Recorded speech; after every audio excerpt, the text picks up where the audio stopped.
சில மனிதர்கள் உங்களை குறித்து தவறா பேசினாங்களா, மேடைகள்ல பேசினாங்களா, எங்கேயா பேசினாங்களா, இல்ல குசும்பு பேசினாங்களா, விட்டுருங்க. ஜீவனுள்ள கல் உள்ள இருக்குது.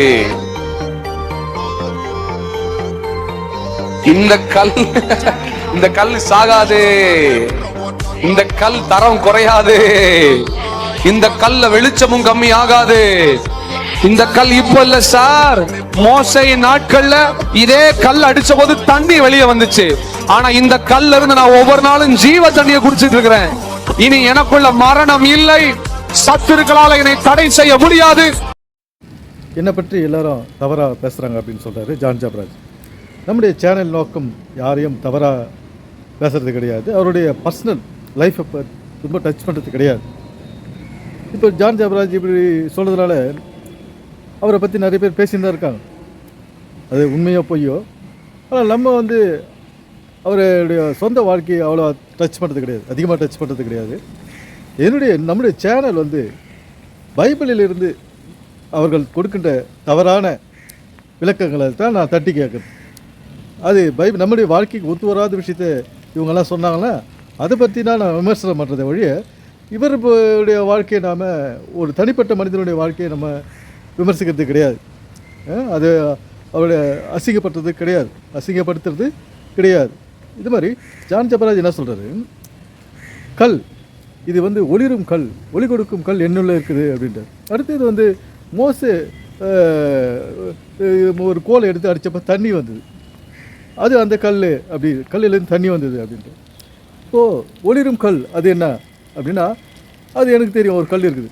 இப்போ மோசேவும் கோலையில் அடிக்கிற கல் தண்ணி வருது, தண்ணி தாகம் தீர்ந்தது.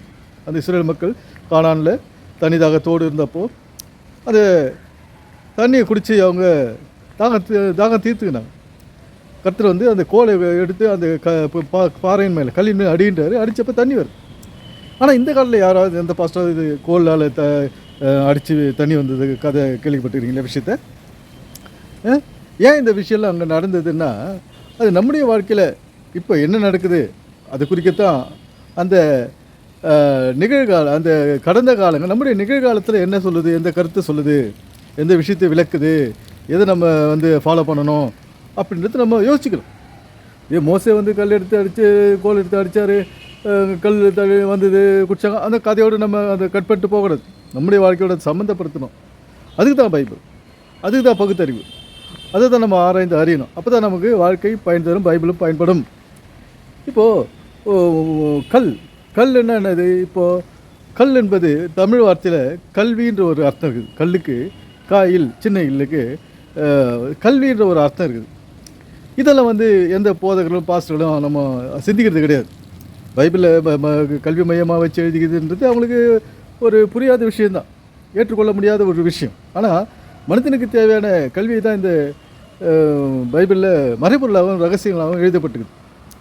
இதனால் நம்ம பைபிளை ஒரு பொழுதுபோக்குக்காக படிக்கிறது, சர்ச்சுக்கு போய் பாட்டும் கூத்தும் கேட்டு டைம் பாஸ் பண்ணிட்டு வருது, இப்படி தான் இந்த காலத்தில் போயின்னு இருக்குது. ஆனால் பைபிள் பயன்படணுன்னா நம்ம வாழ்க்கையோட அதை ஒப்பிட்டு பார்க்கணும். நம்முடைய வாழ்க்கையோட இந்த நிகழ்ச்சிகளை ஒப்பிட்டு நம்ம பார்க்கணும். அந்த கடந்த காலத்தில் பைபிள் காலத்தில் நடந்த நிகழ்ச்சிகளை நம்முடைய வாழும் காலத்தில் ஒவ்வொருவரும் நமக்கு அப்புறம் எத்தனை பேர் வாழ போகிறாங்க, அதுக்கெல்லாம் பயன்படணும் அந்த பைபிள் உள்ளது. அப்போ பொதுவான விஷயத்தை இந்த பைபிள் என்ன சொல்லுது, பொதுவான விஷயத்தை, எல்லாருக்கும் பயன்படும் விஷயத்தை, காலகாலமாக பயன்படும் விஷயத்தை இந்த பைபிள் என்ன சொல்லுதுன்றது நம்ம ஆராயணும். அப்போ தான் நம்மளுடைய பைபிள் நமக்கு பயன்படும்.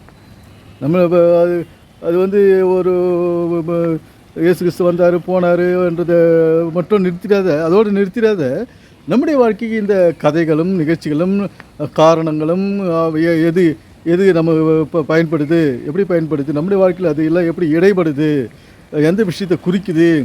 இப்போ கல்ன்றது ஒரு கல்வியை குறிக்குது. ஏன்னா நம்முடைய சமுதாய செயல்பாடுகளோடு அதை ஒப்பிட்டு பார்க்கணும், மற்ற தமிழ் வார்த்தைகளோடு அதை ஒப்பிட்டு பார்க்கணும்.